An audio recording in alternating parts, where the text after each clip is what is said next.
Hello everyone. Welcome to Storytime with the Princess.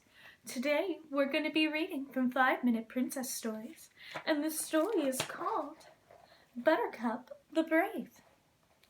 Which horse would you like to ride today? A stable groom asked me one morning. I looked around the royal stable. There were so many horses. It was always hard to choose, but then a fine palomino caught my eye. He was the most beautiful creature I had ever seen. I rode the former war horse around the palace courtyard. The horse marched as confidently as if he were the king himself. Suddenly, I had an idea. From now on, I think I'd like to ride the same horse every day. What a wonderful idea, Prince Philip agreed. You should have a horse of your own. What's this horse's name? I asked. We call him Brutus, Your Highness, the groom replied. Oh no, that won't do at all. I think I will call him Buttercup. Philip and the groom looked surprised. Are you sure? Do you like your new name, Buttercup? And the horse snorted happily. I rode Buttercup around the castle grounds. When the pages blew their trumpets as they rode by, he didn't flinch. When a carriage rumbled past, he stood at attention. When I asked him to jump over a stone wall, he cleared it effortlessly. The next day, I decided to ride Buttercup out to the fairy's cottage. Why don't you let me saddle up Samson and come with you? Philip suggested. Don't be silly, I said with a laugh. I grew up in these woods. Don't you remember? Besides, I'll have Buttercup. He'll take care of me. Buttercup and I pranced off, but the moment we entered the woods, Buttercup became a different horse.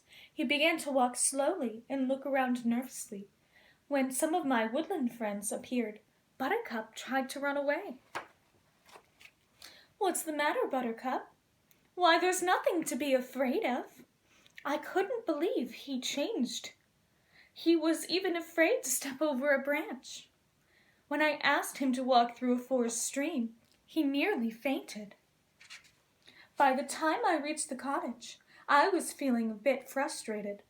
How could a horse who was so brave at the palace be so timid in the woods? Flora, Fauna, and Merryweather hurried out of their cottage.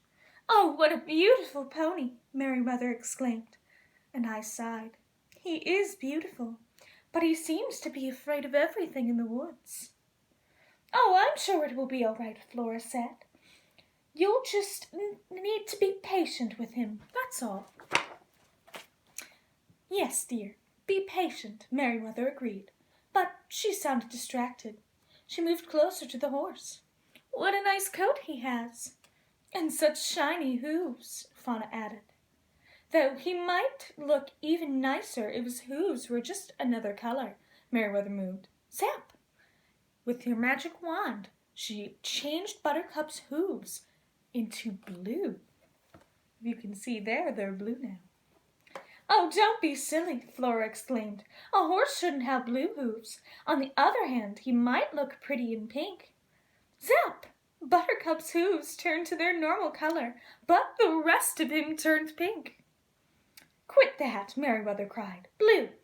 Pink, Flora argued back, and they kept zapping with their magic wands. As the two fairies argued, the horse changed from one color to the next. I watched my new horse change color. That didn't seem to bother him at all. But when a stray leaf fluttered down, he jumped and snorted as if it were a horse-eating dragon. What was I going to do? I didn't want to give up on him. Buttercup was so perfect in every other way. Soon it was time to say goodbye to the fairies. I did my best to ignore the way Buttercup hesitated at every shadow on the trail home. I had been certain that Buttercup was the perfect horse for me, but now I wasn't so sure. Suddenly, Buttercup stopped abruptly. What is it this time? I asked. Then I looked at the trail ahead and gasped in horror. An enormous mountain lion was blocking our path. My heart pounded as I watched the creature creep closer. If Buttercup could be scared by a bunny rabbit, he was certain to go crazy over a mountain lion. We were in big trouble.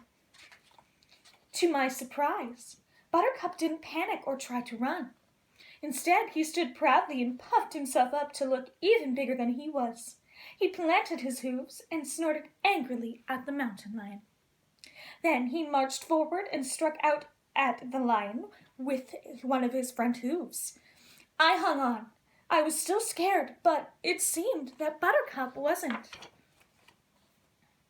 Buttercup's lack of fear made me feel braver. I reached out and grabbed a sturdy tree branch. "Leave us alone," I yelled at the mountain lion. "Or else." Buttercup pawed at the ground and added a fierce snort to back up my words. When the mountain lion didn't budge, Buttercup leaped forward and pinned its tail to the ground with one hoof.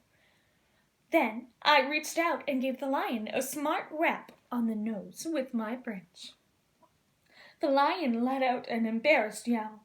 Then it yanked its tail free and raced away. I was pleased with myself and with my horse. Buttercup had been brave when it really counted. "Come on, Buttercup. Let's go home." Buttercup snorted again proudly and pranced off. As Buttercup and I neared the castle, a butterfly fluttered past. Buttercup's eyes went wide, and then he jumped in terror. I stroked Buttercup's neck and talked to him in a soft voice, reminding him to stay calm. The butterfly fluttered closer and closer and finally landed right on his nose, which was only trembling a little. "Good boy. You know, Buttercup, I think we make a perfect team."